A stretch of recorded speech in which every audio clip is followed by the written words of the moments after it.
Nesta audição eu gostava de abordar aqui vários temas que se inserem essencialmente no contexto da eficiência dos investimentos públicos e que são relevantes para a sustentabilidade, para a transparência e para a proteção das pessoas e das empresas e que, como tal, devem merecer toda a atenção e clareza nas decisões governamentais. Comecemos pela receita. Este orçamento traz um aumento significativo na receita proveniente de taxas ambientais, em particular na taxa de carbono sobre viagens, que passa de 50 milhões em 2024 para 80 milhões, um aumento de 60%. Isto não deixa de ser curioso quando o Governo afirma que não existe nenhum aumento de impostos, em rigor, de facto, aumentam as taxas, e na taxa de carbono aplicável ao combustível. Portanto, Sra. Ministra, acho que não preciso de lhe dizer, obviamente, que estes valores representam um peso adicional para a economia. Neste sentido, na Iniciativa Liberal parece-nos que devíamos antes desonerar os aumentos da taxa de carbono por via de deduções graduais ao ISP, à medida que levantamos as isenções do ISP para a produção de eletricidade e, por isso, apresentaremos uma proposta de alteração neste sentido. Mas tudo bem, concordemos com a necessidade de taxar o carbono e a verdade é que discutimos muito a taxação, mas discutimos pouco o que é que se faz com o dinheiro. Nos últimos anos, o Partido Socialista apostou quase todo o financiamento da mobilidade no apoio à procura, nomeadamente nas reduções dos passos sociais em áreas metropolitanas. Este ano acrescenta-se o Passo Nacional Ferroviário, mas acho que todos sabemos, e as pessoas que usam os transportes no dia-a-dia sabem que o problema não é o preço, é a qualidade e a competitividade da oferta. Mesmo em circuitos urbanos, compensa muitas vezes usar o carro ou veículo particular em deslocações, porque os transportes públicos não são fiáveis, não são frequentes, não são bem articulados e é aqui que se resolvem os problemas. Portanto, Sra. Ministra, numa despesa total de 512 milhões de euros para transportes e mobilidade sustentável, qual é a proporção exata desse montante que é aplicado ao investimento na oferta? Depois, dizer também que neste orçamento é notória a ambição da mudança, de alterar, de criar, de programar, de planear. Concordamos que existe muito por fazer, mas por isso pergunto qual é a utilidade da multiplicação de iniciativas sem uma gestão coordenada e eficaz. Como é que este orçamento garante que os recursos não são diluídos e como é que se garante que estes programas e subprogramas se traduzem em resultados concretos? O Fundo Ambiental, que recebia a maior parte das receitas de taxas e impostos ambientais, tinha 21 finalidades e objetivos, mas não dá para chegar a tudo e gerir tudo bem quando não há foco.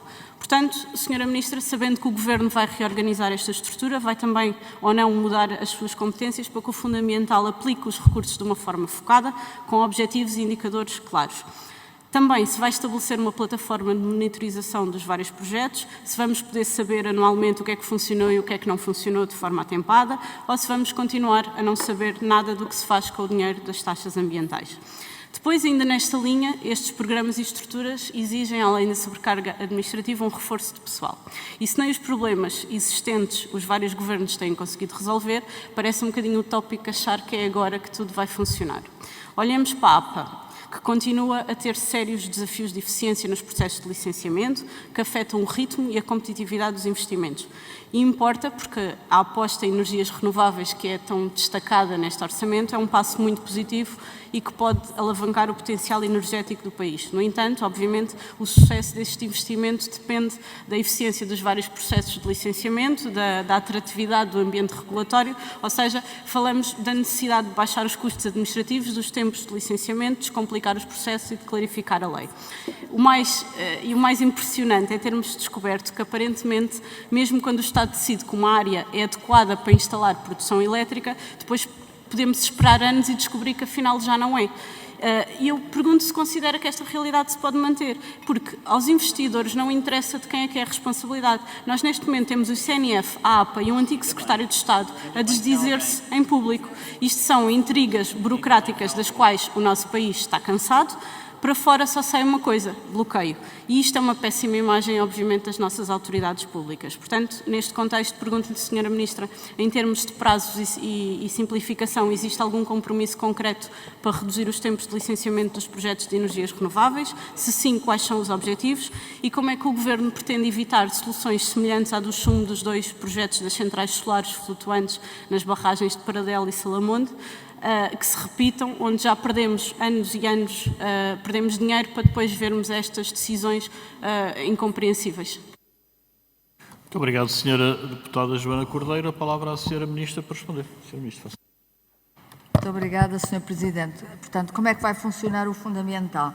O Fundo Ambiental, nós por acaso penso que também está no Orçamento de Estado a tabela das prioridades. Vamos ter grandes prioridades e depois vamos abrir concursos e vamos publicitar quando é que esses concursos abrem. As prioridades, começando pelo restauro da natureza e a conservação da natureza e a biodiversidade, as energias renováveis, a água, a floresta, a mobilidade, e uma grande parte da mobilidade, porque há compromissos plurianuais que vêm da lei e que não são para a oferta. Eu já vou explicar de onde vem depois a oferta. São essencialmente os passos, a diminuição dos passos, os passos sub-23 e, portanto, cerca de mais de 500 milhões de euros do Fundo Ambiental vai para esta zona.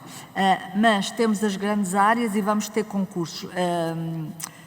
Literacia ambiental, vamos ter concurso, em vez de saber uma escolha de quem é que vai fazer. Portanto, abrimos concurso normalmente, com critérios, depois será publicitado os resultados, a audiência dos interessados e depois vamos seguir os programas. Como já detectou, não é fácil arranjar as pessoas, temos que tentar recrutar um grupo de pessoas que sejam experientes em fundos para que esta agência funcione bem. Mas é esta a nossa experiência, a nossa expectativa de pôr esta agência a funcionar muito bem com o Fundo Ambiental. Onde é que está o financiamento para a oferta na mobilidade? Está exatamente no PO Sustentável, em que há bastante financiamento, mas há, eu diria, sucessivos atrasos na execução, por muita litigância. E é um problema que tem que ser resolvido. No PRR houve um decreto-lei que resolveu. No Programa Operacional Sustentável, por não ser do PRR, não resolve e, portanto, há várias entregas de carruagens na CP que estão paradas por processos em tribunal. A questão dos solares, das centrais solares flutuantes. É aqui um processo que nitidamente não foi bem preparado, em que nós agora temos que arranjar uma solução e não há soluções fáceis para este problema. Foi aberto um leilão, desculpem, para centrais solares, para 7 localizações, para 7 barragens albufeiras, algumas delas das barragens mais bonitas que nós temos, e não foi, quando abriu esse leilão, não foi, segundo nos dizem, feito o envolvimento necessário das populações, dos autarcas, da própria APA, que nos diz que não garantiu que ia dar uma autorização positiva àqueles programas. O que é que aconteceu? Os promotores têm a expectativa de ter aqueles projetos. Neste momento, as autoridades da AIA, que não somos nós, por lei, a autoridade da AIA é a APA com parceiros do ICNF, com parceiros da CCDR, não sei se é o caso neste caso, deu um parecer negativo. Portanto, nós vamos ter que arranjar uma solução, estamos a estudar várias soluções que se enquadrem na lei, nenhuma delas é muito brilhante, mas temos que ter uma solução para este caso. E tudo resulta de não ter começado com o envolvimento de todos e ser um projeto pacífico para todos. Temos mais casos, mas este é talvez o caso mais flagrante em que estamos a trabalhar. Muito obrigada. Muito obrigado, Sr. Ministro. Sr. Ministro, o que temos que garantir é que, de facto, estas situações não se voltem a repetir. Mudando de tema, um ponto crítico que parece ter passado despercebido é o aumento dos valores das contrapartidas cobrados às empresas que colocam produtos no mercado para o financiamento da recolha e reciclagem dos materiais dos ecopontos, que foi atualizado num despacho recente de 29 de outubro. Este aumento substancial de quase 100% dos valores de contrapartidas, um aumento de 115 milhões, passando o valor total de 122 milhões para 237 milhões, foi decidido sem consulta às partes interessadas.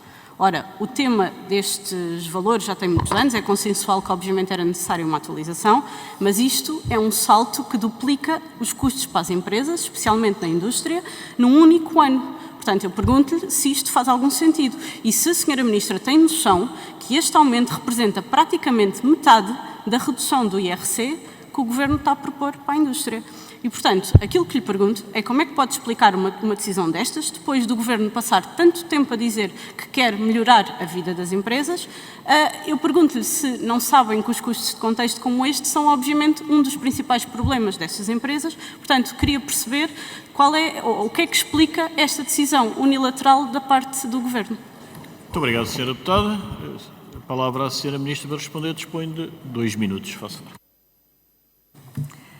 Muito obrigada. Estamos a falar nos valores das contrapartidas. Isto vem de um princípio da União Europeia da responsabilidade alargada do produtor. Foi altamente consultados todos, nomeadamente as empresas. Claro que as empresas tinham uma opinião diferente, mas aqui também os municípios. Estas contrapartidas não eram mexidas desde 2015 e estava a asfixiar todos os municípios portugueses. E, portanto, havia aqui que decidir entre as várias questões. Não é o valor que disse, nós temos um valor, pelo menos o valor que está no estudo que temos, é um valor bastante mais baixo, entre os 20 e os 30 milhões, e é algo importantíssimo para os municípios. Aliás, houve vários cenários e nos cenários em que a contrapartida era menor para os municípios, tivemos uma reação e um parecer da Associação Nacional dos Municípios altamente desfavorável. Portanto, tivemos o apoio completo da Associação Nacional dos Municípios e do conjunto de todos os municípios para esta decisão. Muito obrigado, Sra. Ministra.